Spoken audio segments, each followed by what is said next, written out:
김대중 대통령이 왜 나를 문체부 장관 시킨지 알아? 이제 레오나르도 다빈치 작품이 네. 경매에 나왔었잖아요. 2017년에 마지막으로 네, 나왔죠. 그걸 사자고 제가. 당신이 연옥에만 있었어도 내가 어떻게 좀 구원을 해볼 텐데 지옥은 내 손이 닿는 곳이 아니라네. 미안하네. 원작에서 비너스를 매춘부로 바꿔버린 거예요. 크죠 좀.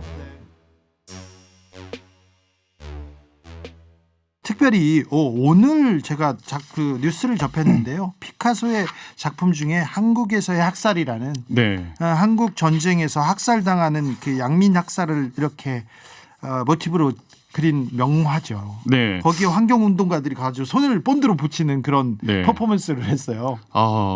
좀 많이 좀 안타까운데 네. 전형적인 그냥 반달리즘이라고 생각을 하고요. 반달리즘 옛날에 한때 좀 전 세계를 휩쓴 때가 있었죠. 네, 그 유럽의 반달족이 쳐들어와서 수많은 예술 작품들을 이렇게 파괴해버린 그 사건을 반달리즘이라고 하거든요. 네. 반달족이 하던 짓이다라고 해서 네. 그 한국에서의 학살이라고 하는 작품은 피카소의 반전을 주제로 한 3대 걸작 가운데 하나로 꼽힐 정도로 그렇죠. 정말 대단하고 귀한 작품인데 그 작품에다가 왜 다행히도 작품 훼손은 안 된 것 같기는 하지만 조금 자신들의 목적을 위해서 작품을 이용을 한 거니까 좀 안타깝죠. 환경활동가들었는데 기후변화 대응해야 된다. 국제적으로 좀 행동해야 된다. 이걸 촉구하려고 하는데 우리가 지금 이 얘기를 다루는 걸 보면 그분들의 목적이 성공하긴 했는데 작품을 그 훼손까지는 괜찮겠죠. 네. 보통의 유럽에서는 작품을 감상을 할 때 앞에 유리 보호막을 잘 안 달아요. 그래요. 예, 거의 대부분 없다고 보시면 돼요. 네. 그러니까 루브르 같은 경우에도 모나리자만 워낙 테러가 자주 일어나다 보니까 앞에 방탄유리로 막아둔 거지. 네. 99.9% 대부분의 작품들은 마음만 먹으면 얼마든지 작품을 만들 수 있는 상황이에요. 그래서 훼손해가지고 막 눈에다가 이렇게 볼펜칠을 해가지고 가끔 뉴스에 나오기도 하잖아요. 그렇죠. 뭐 라카치라는 경우도 있었고 칼로 이렇게 찢어버리는 경우도 종종 있었거든요. 근데 조금이라도 사람들이 가까이에서 편안하게 볼 수 있게끔 나름 배려 차원인 거고요. 너희가 아무리 뭐 훼손을 해도 우리는 복원할 능력이 된다라는 자신감에서 그렇게 전시하는 것도 있고요. 그렇습니까? 네. 한국에서의 학살은 참 우리한테도 큰 의미가 있어요. 네, 실제로 6.25 전쟁 당시 일어났었던 사건의 배경으로 알고 있는 작품이고요. 함경대에서 일어났었던 양민학살의 주제로 하고 있는 작품이에요. 피카소가 이렇게 전쟁 중에는 군인이 아닌 민간인들이 많은 상처를 입게 된다. 정작 피해를 보는 건 민간인이다라고 생각을 하면서 전쟁을 반대하는 의미로 그렸던 작품이고 아무래도 한국에서 일어난 사건이다 보니까 작품 완성 이후에 한국 정부에 기증하겠다는 의사도 피력을 했었어요. 그런데 한국 정부에서는 거절했습니다. 왜요? 이게 좀 안타까운 사건인데 그 양민을 학살한 주체가 미군이에요. 예. 그래서 그때 당시가 아마 박정희 정권인 걸로 알고 있는데 그렇죠. 아무래도 좀 이걸 받게 되면 미군과의 관계가 조금 어색해지기 때문에 그래도 받아야지. 그래서 저는 개인적으로 이건 미술에서 일을 하고 있는 사람의 입장에서 이야기를 드리자면 현재 선진국들 가운데 피카소의 유화 작품을 가지고 있지 않은 나라가 대한민국뿐이거든요. 국가 소유의 피카소 작품이 없는 개인들은 나라가. 좀 있습니다. 그런데 국가 소유는 없죠. 그렇죠. 국가 소유 큰 미술관에서도 못 가지고 있어요. 네, 이거라도 그때 가지고 왔으면 이 오명을 좀 벗을 수 있었을 텐데 아무튼 대한민국 정부에서 수령을 거부하는 바람에 피카소 유족들의 소유로 남게 됐고요. 현재 소유권은 파리 피카소 미술관에 있습니다. 네, 한국에서도 뭐 전시를 했었죠. 네, 얼마 전에 왔다 갔죠. 네, 가서 봤죠. 네, 이제 레오나르도 다빈치 작품이 경매에 나왔었잖아요. 2017년에 마지막으로 나왔죠. 그걸 사자고 제가 5천억짜리를. 네. 아니 정부에서 살 수 있잖아요. 서울시나 경기도에서 사놓고 미술관에 그 작품을 보러 오는 사람이 많잖아요. 제가 말 많이 하고 다녔는데 안 되더라고요. 설득이 안 되더라고요. 근데 너무 가격이 좀 올랐어요. 그래도요. 5천억이면 지금 생각해보면 싼 겁니다. 근데 또 저는 그 작품을 볼 때마다 되게 재밌는 게 2005년 뉴욕 경매장에도 나온 적이 있었거든요. 근데 그때는 다빈치의 작품인 줄 모르고 경매를 했어요. 그때는 1,000만 원에 팔렸어요. 그래요? 작품이 네. 아니니까. 다빈치 작품인 줄 몰랐죠. 네. 그리고 나서 이후에 레오나르도 다빈치의 작품이라는 것이 확인이 되자 네. 12년이 지났잖아요. 네. 뉴욕 경매장에서 5천억이 돼버린 거죠. 1,000만 원이 5천억이 되는군요. 그래서 저는 그거 판 사람이 되게 궁금해요. 지금 어떻게 살고 있을지. 네. 그리고 안 보이는 사이에 선생님 안 보이는 사이에 네. 윤석열차라는 풍자 만화가 굉장히 네. 미술계의 화두였습니다. 네, 어떻게 보셨어요 그 작품은? 저는 좀 안타까웠어요. 네. 좀 대응이 좀 많이 안타까웠어요. 네. 정치적인 요소를 다 빼고 네. 작품으로만 놓고 보았을 때 네. 저는 처음 딱 보자마자 의심했거든요. 네. 이거 정말 고등학생이 그린 거 맞을까? 아 고등학생이 대작한 거 아닐까? 아하. 라는 생각이 들 정도로 네. 너무 잘 만든 작품인 것 같아요. 네. 그런데 어쨌든 예술 작품이라고 하는 것에 대해서는 사실 정치가 이래라 저래라 하는 게 바람직하지 않다고 보거든요. 맞죠. 그리고 고등학생이 얘기하는 거 고등학생이 이렇게도 저렇게도 얘기할 수 있는 건데 아무튼 열차를 가지고 카툰 작품 만드는 거는 많이 보셨죠. 네, 굉장히 많죠. 그렇죠. 19세기, 20세기에 열차 폭주기관차 이거는 풍자의 거의 뭐라고 해야 되나 ABC 정도로 굉장히 널리 퍼진 풍자의 한 장르 아닙니까? 일단 열차가 등장하는 카툰은 너무 많기 때문에 네. 그런 것은 이야기를 논할 필요가 없을 것 같고요. 네. 이번에 나왔던 카툰 같은 경우에는 딱 무엇을 참고했는지 알 것 같다는 느낌은 들어요. 뭘 참고했어요? 영국에 있는 그 네. 트럼프를 이렇게 비난하는 풍자한의 네, 그 트럼프 작품을 그냥 누가 봐도 네. 오마주한 것 같아요. 그렇죠. 네, 트럼프 그런데- 열차 매우 중요했잖아요. 매우 중요하고 많이 알려진 작품입니다. 네, 그 작품은 워낙 영국 내에서도 좀 이슈가 되었던 작품이다 보니까 그 작품을 누가 보더라도 오마주 했구나라는 걸 알 수 있고요. 네.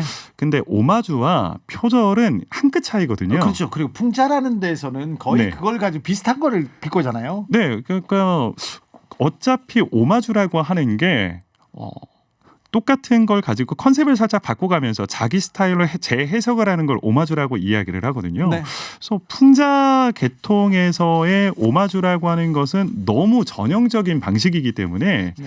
애초에 뭐 표절이라고 이야기하기가 그렇죠. 좀 어렵죠. 이 선배님 폭주기관차는 정치와 단짝이죠. 단짝입니다. 아주 한 100년 동안 단짝이었습니다. 그런데 저는 그게 어른들이 고등학생이 풍자를 했다. 그게 뭐 조금 윤석열 정부를 비판했다. 그러면서 화를 내는 것도 절대 받아들일 수도 없고 이게 뭐 하는 건가 했는데 나중에 표절이다 이거 얘기하는 걸 보고 이거는 지금 말이 안 되는 일을 하는 거 하고 있다 이 생각이 들어요. 제가 알기로 원작자가 표절 아니라고 이미 이야기했을 네, 거예요. 했죠. 네, 그걸 얘기를 안 했으면 영국에서는 몰랐을 텐데 그 네, 얘기하니까 영국에서는 이제 알게 돼버리는 거잖아요. 네. 저는 여야를 떠나서 자우를 떠나서 예술은 건들지 않으셨으면 좋겠어요. 그러면 네, 그래야죠. 네. 맞습니다. 네. 말 잘했어요. 아유, 사실 뭐 예전에 민주당에서도 그 전 정부 때도 그런 적 있었어요. 그래요? 네. 예술은 가급적이면 여야를 떠나서 그러면 안 그냥 되죠. 웃고 넘기면 되는 거고요. 알겠습니다. 그냥 자기 취향에 맞지 않으면 그냥 그런가 보다 하고 넘기시면 돼요. 아 그럼요. 자기 취향대로 제가 좋아하는 작품을 보고 공부하고 사랑하면 되죠. 네. 아니면 그냥 지나가면 되잖아요. 전 제일 좀 가슴 아팠던 게 그거였어요. 그 지원금 이야기를 하면서 마치 다음 행사 때는 네. 지원금을 줄일 수도 있다라는 뉘앙스의 그 말이 예술가들한테는 정말 무서운 이야기거든요. 네. 그러니까. 제일 무서운데 네. 전 그 얘기 나왔을 때 저런 이야기는 조금 아닌 것 같다는 생각이 들었어요. 예, 박지원 전 문체부 장관이었는데 네. 주 기자 김대중 대통령이 왜 나를 문체부 장관 시킨지 알아? 지원하라고 그렇게 얘기하는 웃겼어요. 그리고 카툰이라는 영역이라는 것 자체가 그렇죠. 카툰은 원래부터 풍자를 위하여 만들어진 장르예요. 네, 처음 19세기부터 그렇게 시작을 한 장르고요. 네, 그렇다 보니까 카툰을 하면서 정치적인 요소를 빼라라고 한다라는 건 네. 말이 안 되는 거예요. 혹시 미술사에 이런 풍자 작품에 대해서 정치가 이렇게 개입한 적이 있죠? 굉장히 많죠. 굉장히 많습니까? 19세기 중반부터 본격적으로 시작됐다라고 보시면 되고요. 네. 가장 활발하게 이루어졌던 곳이 프랑스고요. 프랑스요? 프랑스의 르 샤르바리라고 하는 네. 일종의 카툰 신문이 있었어요. 지금 또 나오니까 좋네요. 네. 뭐라고요? 르 샤리바리. 예, 샤리바리. 네. 네. 일종의 이제 카툰 일간지라고 생각하시면 되는데요. 네. 거기가 아예 대놓고 사회 풍자하는 일간지였다고 생각하시면 돼요. 네, 그런 카툰 뭐 샤를리 앱도도 있었고요. 그다음에 뭐 풍자 그리고 정치적 비판 이런 거 굉장히 좀 활성화돼 있어요. 굉장히 좀 심해서 예. 그때 당시 이제 프랑스의 왕은 루이 필리프라고 하는 사람이었었는데 왕을 풍자합니까? 왕을 그냥 바보로 만들어요. 네. 그래서 보다 너무 싫으니까 네. 법으로 정치적 사판을 금한다라는 법령까지 새로 발표해버리고 그때요. 오노루 도미에라고 하는 사람이 거기에 이제 가장 잘 나가는 카툰 작가였었는데 네. 이 남자는 뭐 감옥에도 끌려가기도 했었고요. 예. 나중에 벌금을 너무 많이 맞아서 네. 나중에는 이 벌금을 충당하기 위해 신문사에서는 그냥 원래는 신문으로 나가던 걸 그냥 책으로 엮어버렸어요. 그 작품들만 모아서 네. 그거 팔아가지고 또 벌금 충당하기도 하고. 그게 현대 미술까지도 이어집니까? 그렇죠. 이제 카툰의 계보가 그때부터 본격적으로 시작이 돼서 지금까지 이어지고 있다라고 생각하시면 될 것 같아요. 네. 뭐 보시면은 지금 작품 속에 나오는 왕이 루이 필리프라고 하는 왕인데요. 왕을 저렇게 좀 머리 희화화해- 모양이 네. 그 유럽 배 모양이에요. 네. 유럽의 그 우리 먹는 배. 네. 배가 바보라는 뜻이거든요. 그래요? 그래서 머리를 지금 저렇게 만들어 놓은 거예요. 아. 가운데 있는 작품 같은 경우에는 루이 필리프라고 하는 남자가 서민들로부터 착복해서 지금 자기와 훈장을 지금 배설하고 있다. 이런 식으로 지금 굉장히 우스꽝스럽고 사회 풍자적인 작품을 그렸던 그런 화가죠. 저런 거 나오면 그냥 웃고 넘어가야지. 잡아가고 그거 19세기 때나 있었던 거죠. 그렇죠. 19세기 중반에는 아무래도 예술이라고 하는 것은 이제 막 권력자로부터 예술이 벗어난 상황이었어요. 예. 그러니까 그 전까지만 하더라도 예술가는 권력자들의 발 아래에 있었거든요. 예술가들이 밥도 먹여주고 돈도 줘야 이거 그림도 그리고 물감도 그렇죠. 사주고요. 예전에는 물감 가격이 굉장히 비쌌거든요. 그래요. 우리 뭐 초상화 하나 그린다라고 했을 때 뭐 16세기, 17세기 기준으로 하면 지금 돈으로 한 1억 정도 들었다고 생각하시면 돼요. 그래요. 초상화 하나 그리는데 물감이 그렇게 비쌌구나. 굉장히 그리고. 비쌌죠. 아하. 그러니까 화가들이 자기 돈으로 그림을 그릴 수가 없어요. 네. 그러면 무조건 돈 많은 권력자들, 자본가들한테 돈을 받아야지만 작품 활동을 할 수 있게 되는 거잖아요. 예. 그러니까 아무래도 사회 풍자적인 작품이 나올 수가 없는 거죠. 그러니까 그러면 초상화를 잘 그릴 수밖에 없고 그렇죠. 그리고 또 주인이나 뭐 봉건 영주나 그런 사람들을 신화적으로 위한 표현하고 그림. 네. 막 그들을 막 신격화 시켜버리고. 아름답게. 그렇죠. 그런데 19세기 중반이 되면 네. 재료비가 싸져요. 그래요. 네, 그래서 그때부터는 작가들이 네. 자기 돈으로 그림을 그릴 수 있는 시대가 돼요. 19세기부터. 그리고 이전에는 돈을 받고 그림을 넘겨주는 이러한 네. 시스템에서 화가들이 이제 물감 가격이 싸니까 그림을 많이 그려놓고 그려놓은 걸 파는 방식인 거예요. 19세기부터. 그러면 자기 마음에 드는 작품을 사주는 사람이 누군가는 있을 거 아니에요. 예. 그때부터 화가들은 사회 풍자적인 그림을 본격적으로 그릴 수가 있게 된 거죠. 그렇네요. 네. 그렇군요. 또 그거 몰랐네요. 네. 아이고 재밌어. 네, 재밌어요. 영국에서도 아이고 풍자하면 우리 또 옐로우 저널리즘도 있고 우리 빠지지 않아. 카툰 우리 주지 않아 얘기합니다.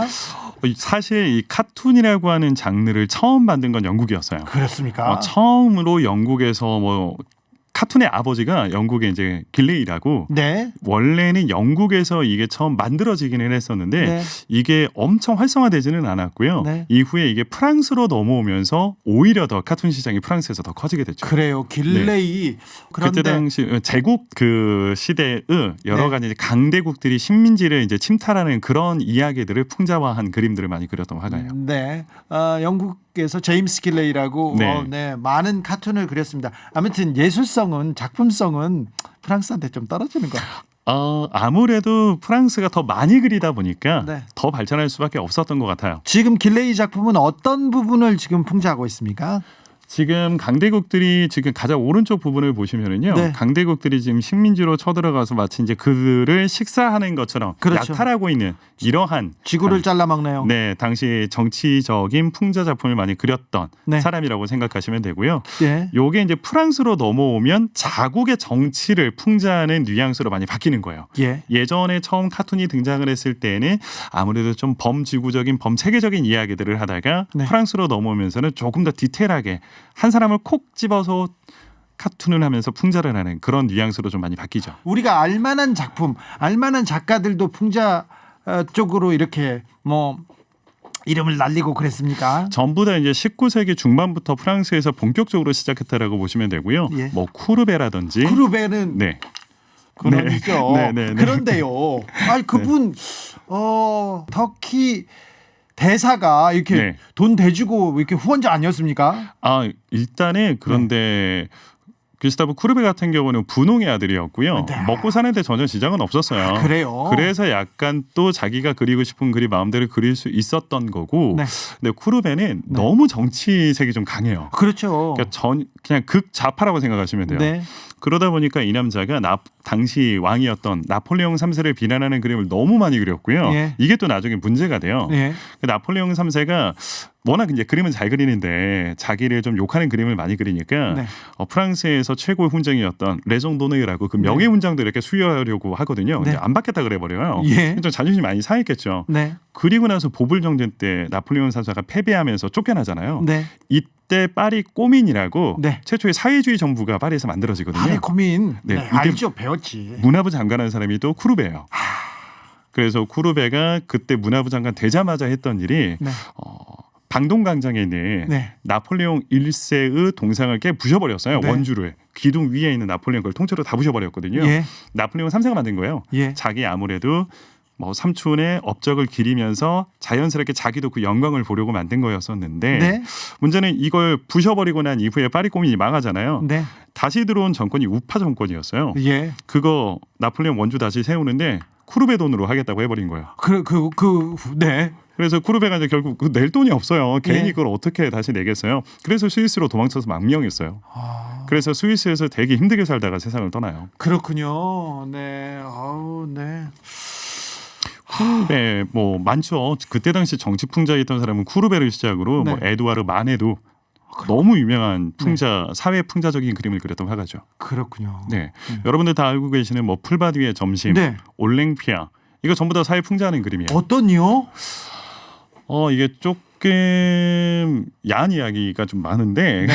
아니, 그런 건 좋아요. 예술의 아, 지금 그러면? 정수잖아요. 우리 쿠르베도 좋아하고요. 네. 좋았어요. 올랭피아 좋았습니다. 풀바디의 점심이라고 하는 작품은 그때 당시 부르주아들의 감춰진 그 지저분한 사생활을 다루고 있는 작품이에요. 예. 그러니까 부르주아들이 앞에서는 깨끗한 척, 지금 유튜브에서 도덕적인 흘러갑니다. 척, 쿠르베에 막, 이어서 만에. 그렇죠. 네. 이렇게 뒤에서 앞에서는 깨끗한 척하고 있지만 네. 뒤에서는 저렇게 매춘부들과 애인들과 함께 파리 서쪽에 있는 블루뉴 숲이라는 곳으로 찾아가서 그곳에서 애정행각을 하고 있는 장면을 그려놓은 거예요. 예. 근데 그 전에는 그 누구도 저걸 주제로 그림을 그릴 생각을 하지 못했어요. 아, 저게 사실적으로 그때 있었던 일. 네. 그러니까 그때 귀족들을 꼬집는 거군요. 네, 그리고 자세히 보시면은 지금 뒤편에 있는 여자가 씻고 있죠. 연못에서 자신의 은밀한 부위를 씻고 있어요. 그걸 강조하려고 원근법을 깨트려 버리고 크게 그렸어요. 어허. 옆에 있는 나룻배하고 거의 같은 사이즈거든요. 맞아요. 사람이 저렇게 클 수가 없어요. 어떻게 보트만 하겠어요, 여자가. 네. 그러니까 의도적으로 이 장면의 내용을 설명하기 위해서 원근법을 무시한 거고요. 네. 지금 자신의 은밀한 부위를 씻고 있는 여성이라든지 아니면 좌측편에 옷을 벗고 있는 여성을 통해서 우리는 저곳에서 네. 어떤 일이 벌어졌는지 알고 있어요. 네. 근데 남자들을 보시면은 옷을 입고 있어요. 그렇죠. 마치 자기네들은 아닌 척, 아닌 척. 우리는 깨끗한 척. 그렇게 거짓되고 가식적인 모습을 보이는 당시 부르주아들을 일침하고 있는 작품이라고 보시면 돼요. 아, 이 그림이 풍자였군요. 용기 내자. 몰랐어요. 학교에서 알려주지 않는 사실이에요. 우리 미술 선생님은 저거 네. 사실주의. 네. 그때 뭐 부자들이 이렇게 있다는 걸 사실적으로 표현했다. 이렇게만 알려줬거든요. 그렇죠. 예, 여기서 근데 많이들 헷갈리시는 게 네. 여기서 이야기하는 사실주의는 우리가 생각하는 사실주의와는 조금 달라요. 그러니까 그러네요. 우리가 생각하는 사실주의라고 하는 것은 정말 사실대로 그리는 것. 네. 그러니까 요즘에 하이퍼 리얼리즘이라고 해가지고 사진처럼 똑같이 그리는 걸 사실주의다라고 생각들을 하시는데 네. 여기서 이야기하는 사실주의는 그런 뜻이 아니라 가짜를 그리지 않는다라는 거예요. 오, 그렇군요. 그러니까 네. 신화적 이야기라든지 전설에 등장하는 이상적인 거짓된 이야기가 아니라 우리 일상의 이야기를 그리겠다라는 게 사실주의예요. 자, 그런데 그 당시에 풍자를 하면 네. 권력의 탄압을 받았지만 네. 그래도 이름은 남고 그러니까 대중들, 백성들의 지지는 받았죠. 그럼요. 그때 당시 에두아르 마네 같은 경우에도 죽기 직전에 평생 그토록 바랬던 그 레종 도너리 훈장을 받고 죽기는 했어요. 아, 그래요? 근데 에두아르 마네가 죽으면서 유언으로 했던 말이 당시 젊은 날 자기 작품을 비난했던 그 네. 보수적인 심사위원들을 욕하는 게 그 남자의 마지막 유언이었어요. 아, 그래요? 그러니까 그 정도로 좀 한은 맺혔죠. 네. 워낙 비난도 많이 받았었고 그때 당시 권력자들에게 뭐 공격도 많이 당했으니까. 그래도 뭐 한이 맺힌 것도 있지만 그래도 죽을 때까지도 풍자를 놓지 않는 또 네, 인정은 받았죠. 네, 훌륭하시네요. 네. 근데 여기서 중요한 건 에두아르 마네도 먹고 살만했어요. 네. 아버지가 법무부 차관이었고 비서실장까지 했거든요. 아, 그래요. 네. 있는 집에서 또 예술을 하셨구나. 네.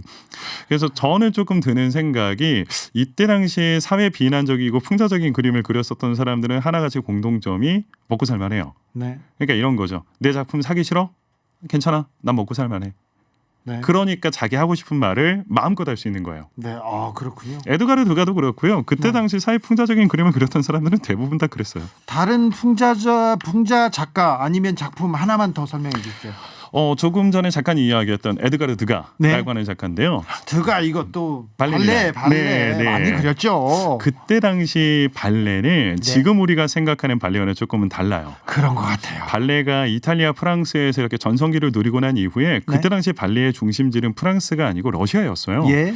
파리에서의 발레는 이미지가 완전히 퇴색이 돼 버렸거든요. 그래서 약간 그렇죠. 퇴폐적인 네, 그런 식이었어요. 그래서 당시 파리 발레 공연장, 파리 오페라는 그 예술 공연을 하는 곳이 아니고 매춘을 하는 곳이다라는 말이 나올 정도로 그때 당시 발레리나들의 이미지가 썩 좋지 않았었거든요. 지금 유튜브에 1878년 드가작의 에뚜알 그 아름다운 네. 발레리나가 지금 발레를 하고 있습니다. 발레 공연에서 메인 주인공을 에뚜알이라고 하거든요. 네. 불어로 에뚜알은 스타라, 별이라는 뜻이에요. 우리가 연예인을 스타라고 하잖아요. 네. 저기서 나온 말이라고 생각하시면 돼요. 그렇군요. 발레 공연의 주인공이 스타 에뚜알이에요. 예. 근데 그때 당시 발레리나들의 대부분의 출신이 가난한 집안 출신이었어요. 네. 그러니까 먹고 살기 여유 있는 사람들은 발레를 하지 않았어요. 예. 대부분의 가난한 여인들은 발레를 시작을 하면서 후원가를 얻고요. 예. 그 후원가에 애첩이 되는 게 그녀들의 소원이었어요. 예. 그리고 최고의 스타인 에뚜알이 되면 네. 당시 파리에서 제일 잘 나가는 부르주아의 또 애첩이 애인이. 될 수가 네. 있는 거였거든요. 예. 그녀의 목표는 지금 그녀들의 목표는 에뚜알이 되어서 제일 잘 나가는 사람의 애첩이 되는 거예요. 그래서 그림을 자세히 보시면 아름답게 춤을 추고 있는 에뚜알 왼쪽 편으로 커튼 뒤에 부르주아 남성이 보여요. 아, 숨어 있는 사람이 네, 아마 저 에뚜알의 정부이지 않을까. 네.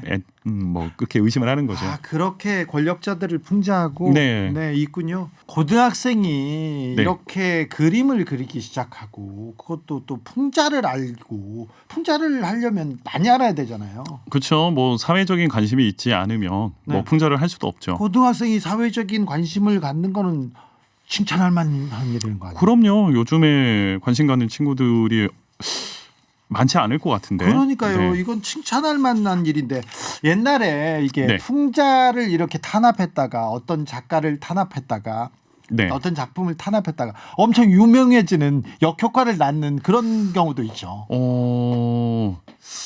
갑자기 훅 들어갔다 내가 훅 들어간다 제가. 풍자를 해서 유명해진 그림.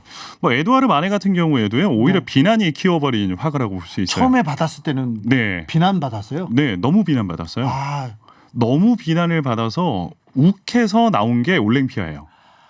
그 풀바디의 점심을 보고 그걸 네. 그래? 내가 그럼 가만히 있지 않겠어. 하나 더 그린 거군요. 한번 끝까지 한번 가보자라는 식으로 그렸던 게 올랭피아예요. 좋네요. 사실 두 작품을 그리기는 동시에 그려놓고 예. 올랭피아는 자기가 생각해도 공개되기에는 너무 문제가 될 것 같아서 네. 아껴뒀어요. 네. 그래서 1863년도에 풀바디의 점심만 공개를 했던 건데 네.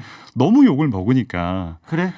어디 한번 갈 때까지 가보자. 뭐 더 이상 욕 먹을 것도 없는데 끝까지 해보자라는 식으로 마음을 먹고 2년 뒤에 출품했던 게 올랭피아였어요. 올랭피아는 저기 흑인 이렇게 뭐라고 해야 되나요?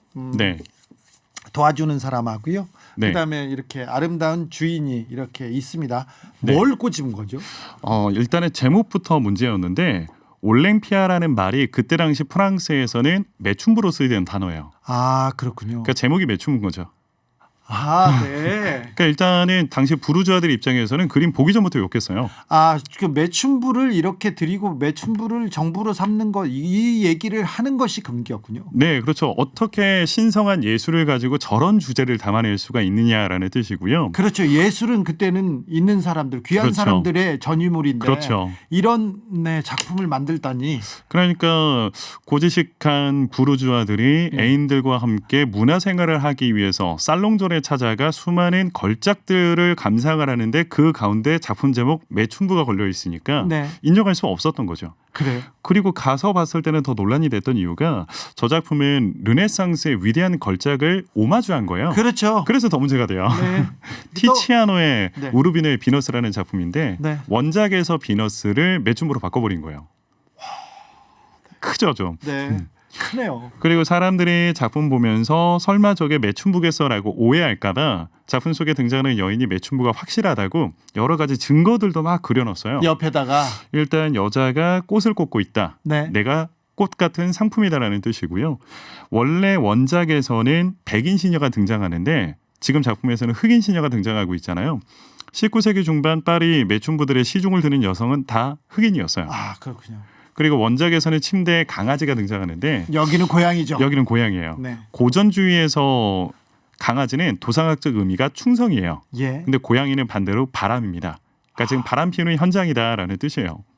그래서 작품 당시만 찢어 없애버려야 된다라면서 당시 살롱전에서 난리 났었던 작품이었어요. 그렇습니까? 근데 그렇게 이슈가 되고 이슈가 되니까 아무래도 사람들이 더 관심을 갖잖아요. 예. 예를 들어서 저도 사실 처음에는 이번에 카툰에 관심이 없었거든요. 네. 근데 뉴스에서 너무 떠드니까 네. 저도 찾아보게 되는 거예요. 그렇죠. 그러니까 뭘 그걸 가지고 뭘 이 정도를 가지고 그렇게 얘기가 나오죠. 네, 그러니까 그냥 어쩌면 조용히 넘어갈 수 있었던 일이었는데 이걸 오히려 정부가 이를 키워버린 거죠. 당시 딱 올림피아가 그랬어요. 그냥 넘어가면 될 일을 네. 공격을 하니까 더 이슈가 돼버린 거죠. 그래서 세상 사람들이 다 아는. 네. 그렇군요. 네. 이게 우리 카툰 시장을 풍자 시장을 조금 활성화시키기 위해서 문체부 장관이 네. 그런 깊은 뜻이 있지 않았을까 그런 생각도 해봅니다. 저는 사실 이렇게 활동을 하면서 강의를 다니면서 저 개인적인 정치적인 이야기를 전혀 하지 않는데 이거는 사실 개인적으로 조금 아쉬웠던 것 중에 하나가 저는 그 부분이었어요. 기본적으로 예술 정책은 팔 길이 원칙이라고 하거든요. 네. 그러니까 딱 팔 길이만큼 정권과 예술은 떨어져 있어야 된다라는 뜻이에요. 네. 그러니까 지원은 하되 간섭은 하지 말라. 이게 예술을 기본적인 지원 정책이거든요. 김대중 대통령이 네, 그렇죠. 항상 그 말을 강조했었어요. 네, 이게 1945년도부터 이제 만들어진 말인데 1945년도 바로 직전이 2차 세계대전이 있었잖아요. 네. 그때 당시에 특히 이제 독일 쪽에서 예술을 프로파간다화하면서 정치적으로 너무 이용을 해버린 거예요. 예. 전쟁이 끝나고 난 이후에 우리의 예술이 발전하기 위해서는 두 번 다시는 정치가 예술에 관여하지 않게끔 만들어야겠다. 네. 어떻게 해야 되겠는가? 간섭을 못하게 하자. 딱 돈이 닿을 정도의 거리. 네. 팔 길이만큼만 떨어져 있자라고 하면서 영국에서 처음 만들어진 말이고요. 이게 지금 우리나라에도 최근까지 이어졌다가 그렇죠. 네. 그래 지금 한국 문화가 K 콘텐츠가 뭐 모든 그 방면에서 번성하고 있는 이유가 이런 그럼요. 그렇죠. 예술은 지원을 해 주어야지만 클 수 있는 시장인 건 분명하고요. 네. 예술은 간섭받으면 절대 발전할 수 없어요. 네. 절대 건드리면 안 되는데 이명박 정부 들었을 때 영화인이 좌파다 해가지고 계속해서 영화를 못 만들게 했습니다. 그래도 영화인들이 훌륭해서 계속 만들었죠. 그때 네. 주기자라고 있었어요. 좀 모르겠습니다. 네, 이사활 주기자라고 이렇게 영화를 시나리오가 써지고 영화를 만들려고 하는데 자꾸 압력이 들어오더래. 주기자의 성을 바꾸라는 거예요. 조기자나 소기자 이렇게 바꾸라고. 그래서 네. 못 만들어졌죠. 저는 그때 외국에 있어서 무슨 얘기하시는지 전혀 모르겠습니다. 네. 근데 왜 눈빛은 또 아는데 지금 이창용 도슨트와 함께하고 있습니다. 프랑스 밀로의 비너스, 다빈치 모나리자 말고요. 네네. 말고요. 최후의 심판. 갑자기? 최후의 심판은 이거는 풍자의 또 끝판왕 아닙니까? 최후의 심판이라고 하는 작품은 이제 미켈란젤로가 이제 말년에 이제 그렸던 그림 가운데 바티칸에 하나인데, 가면 그걸 봐야 돼요. 네. 눈물이 나옵니다. 시스나 예배당의 이제 재단하라고 이제 불리는 작품인데, 클레멘스 7세 교황께서 원래 의뢰를 하셨다가 이제 돌아가셔서 이제 바오로 교황 때 이제 완성이 된 작품인데요. 그때 당시 미켈란젤로가 그림을 의뢰받는 조건 중에 하나가 간섭하지 말기였어요. 그때도? 네. 그러니까 워낙 이제 자기한테 딱 그 태클 거는 사람들이 많으니까. 그럼 대가한테도 태클을 겁니까? 그럼요. 그때 당시에는 권력이 예수보다 위에 있었던 시절이기 때문에 돈 주면 시키는 대로 해야지. 약간 이런 분위기가 팽배했죠. 예. 그런데 그때 당시 미켈란젤로가 그림을 그리면서 성인들의 옷을 안 입혔어요. 예. 무슨 천국의 에덴 동산의 옷을 입고 있느냐. 천국에는 뭐 그런 게 존재하지 않을 거다라고 생각을 하면서 거의 벌거벗고 있는 장면으로 그려놨거든요. 그렇죠. 벌거벗고 있죠. 지금 우리가 만나고 있는 최후의 심판이라고 하는 작품은 수정이 된 거예요. 원래 벌거벗게 그렸는데 지금도 어느 정도는 벌거벗고 있는데 아예. 원래는 저거보다 더 심했어요. 예. 그래서 당시에 이제 그림을 보던 그려지고 있는 과정을 보았던 추기경들이 비난을 많이 해요. 목욕탕이나 어울리는 그림이다. 너무나도 떨어지는 수준이 떨어지는 그런 퇴폐적인 장소에 벽화로나 어울릴 만한 그림이다. 매운굴에나 어울리는 이런 식으로까지 이제 비난을 받게 되고요. 당시 가장 비난을 좀 많이 했었던 사람이 체세나 추기경이었어요. 아무래도 이 사람은 당시에 미켈란젤로와 개인적으로도 사이가 좀 안 좋았었고 예술을 전혀 알지 못하는 사람임에도 불구하고 주구장창 미켈란젤로의 작품을 비난하니까 미켈란젤로가 듣다 너무 좀 화가 났나 봐요. 그래서 이 체세나 추기경을 최후의 심판에 등장하는 지옥의 왕 미노스로 그려버렸어요. 대단한 풍자네요. 네, 그것도 딱 출입문 바로 위쪽에 그려놔가지고 그냥 오며 가면 사람들이 누구나 볼 수 있게끔 눈에 제일 잘 들어오는 포인트에 그려놨어요.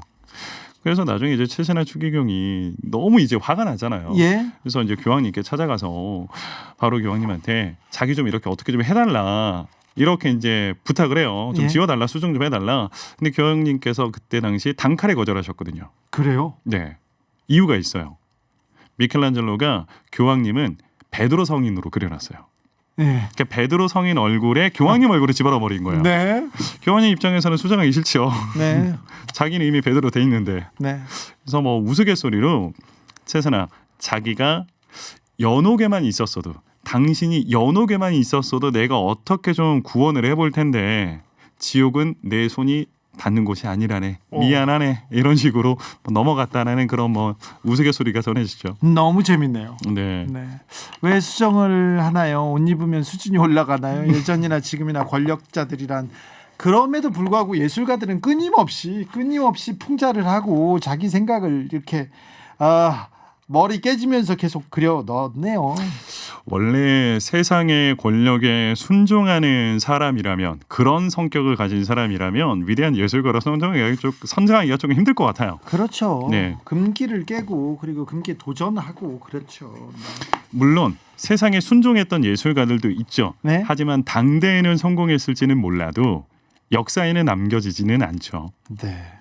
지금 현재 우리가 알고 있는 위대한 거장들은 다 그때 당시 사회를 풍자하거나 아니면 미술계에서 큰 변혁을 일으켰던 그때 당시에는 논란을 일으켰던 예술가들을 우리가 기억하는 거지. 대부분의 그때 당시 세상에 순종하고 권력 앞에 납작 엎드렸던 예술가들은 당시에는 부귀 영화 누렸을지는 몰라도 지금은 기억되고 있지는 않죠. 감사합니다. 감사합니다. 이창용 도슨트 미술 선생님 감사합니다. 네, 감사합니다. 또 오셔야 합니다. 네, 감사합니다.